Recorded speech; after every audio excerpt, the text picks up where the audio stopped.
তো শেষ হয়েছে আজকে স্যাটারডে নাইট মেইন ইভেন্ট শোটি। আর এই শোটি শেষ হয়ে যাওয়ার পর অফিয়ারে দেখা গিয়েছে যে কেভিন ওলেন্স তিনি ভয়ঙ্কর আক্রমণ করেছে কোডি রোডসকে এবং ট্রিপল এইচ এবং কেভিন ওলেন্সের মধ্যে ধাক্কাধাক্কি ফেস অফ দেখা গিয়েছে। তো কি হয়েছে এই স্যাটারডে নাইট মেইন ইভেন্টের সমস্ত বিষয়গুলো নিয়ে আলোচনা করব। তার আগে স্যাটারডে নাইট মেইন ইভেন্ট ম্যাচগুলো নিয়ে আলোচনা করা যাক।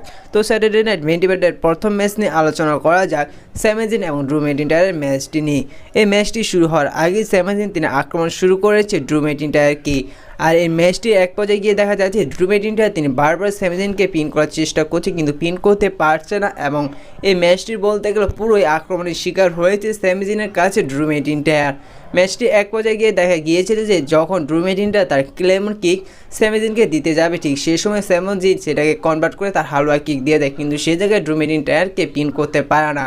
ম্যাচটি এন্ডিং গিয়ে দেখা যায় যে যখন স্যামি জান তার ফিনিশার হালুয়া কিক ড্রু ম্যাকইন্টায়ারকে দিতে যাবে ঠিক সেই সময় ড্রু ম্যাকইন্টায়ার তিনি রিংয়ের বাইরে চলে যায় এবং ড্রু ম্যাকইন্টায়ারের পিছনে চলে যায় স্যামি জান রিংয়ের বাইরে। আবার ড্রু ম্যাকইন্টায়ার রিংয়ে আসলে এবং পরবর্তীতে স্যামি জানও রিংয়ে আসলে সেটার সুযোগ নিয়ে ড্রু ম্যাকইন্টায়ার তার ভয়ঙ্কর ক্লেমর কিক দিয়ে দেয় স্যামি জানকে এবং সেই জায়গায় স্যামি জানকে পিন করে সেই ম্যাচটিতে জিতে যায় ড্রু ম্যাকইন্টায়ার।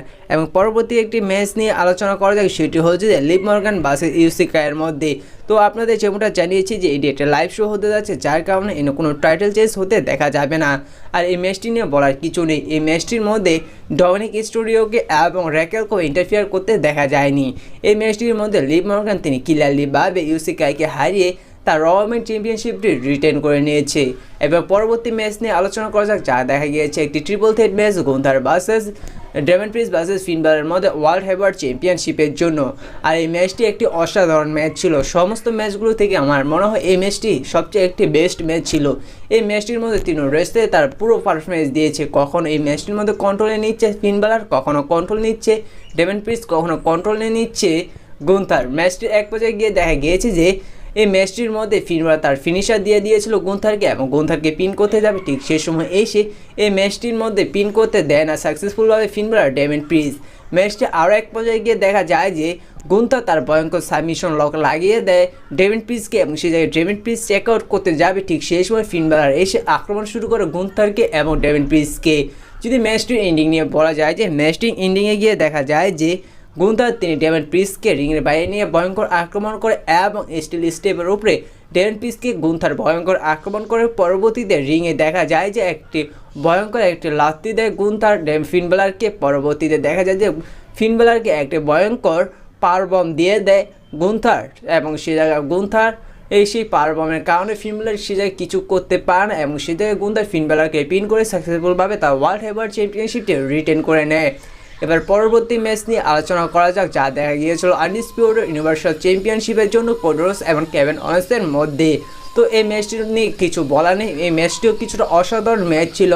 ম্যাচটির মধ্যে দেখা গিয়েছিল যে শুরুতে ডাব্লিউডাব্লিউ দেখা দিয়ে দেয় কোডি রোডসের সেই ইগল টাইটেলটি, মনে হয়েছিল এই ইগল টাইটেলটি লাস্টে কোডি রোডস দেখাবে কিন্তু শুরুতে ডাব্লিউডাব্লিউ এই ইগল টাইটেলটি দেখিয়ে দেয়। আর এই ইগল টাইটেলটি এই স্যাটারডে নাইট মেইন ইভেন্টে রাতে ব্যবহার করতে পারবে, পরবর্তীতে সেই আনডিসপিউটেড চ্যাম্পিয়নশিপটি দেখা যাবে।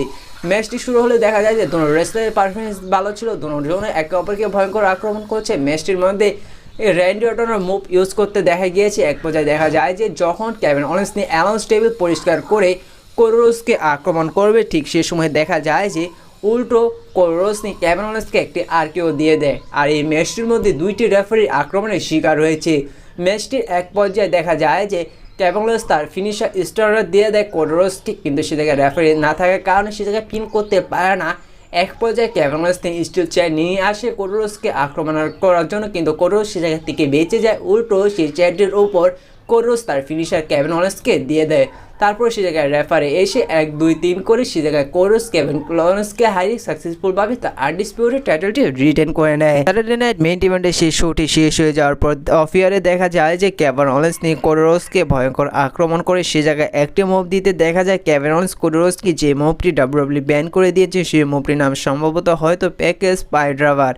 এই মুভটি দেওয়ার কারণে সে জায়গায় কোডি রোডস ইনজুরির শিকার হয়, পরবর্তীতে কোডি রোডসকে সে জায়গায় হসপিটালাইজ করতে হয়েছে এবং সে জায়গায় এও দেখা গিয়েছে যে কোডি রোডসের সেই ইগল টাইটেলটি কেভিন ওলেন্স নিয়ে গিয়েছে এবং সেই এন্ট্রেন্সের জায়গায় দাঁড়িয়েছিল ঠিক সেই সময় ট্রিপল এইচ এসে কেভিন ওলেন্সকে ধাক্কা দিয়ে সেই ইগল টাইটেলটি ফেলে দেয়। পরবর্তীতে কেভিন ওলেন্স সেই ইগল টাইটেলটি তুলে নিয়ে কেভিন ওলেন্সও তিনি ধাক্কা দেয় ট্রিপল এইচের কাকে, এবং সেটাকে ট্রিপল এইচ এবং কেভিন ওলেন্সের মধ্যে ধাক্কা দেখিয়ে দেখা যায় এবং এদের মধ্যে একটি ভয়ঙ্কর ফেস টু ফেস দেখা যায়। আর এর থেকে বোঝা যায় যে এবার কোডি রোডসের স্টোরিলাইনটি আরও ইন্টারেস্টিং হতে চলেছে। আর এর থেকে হয়তো আরও একটি জিনিস অনুমান করা যায় যে খুব শীঘ্রই হয়তো কোডি রোডস নিয়ে হিল টার্ন করতে চলেছে।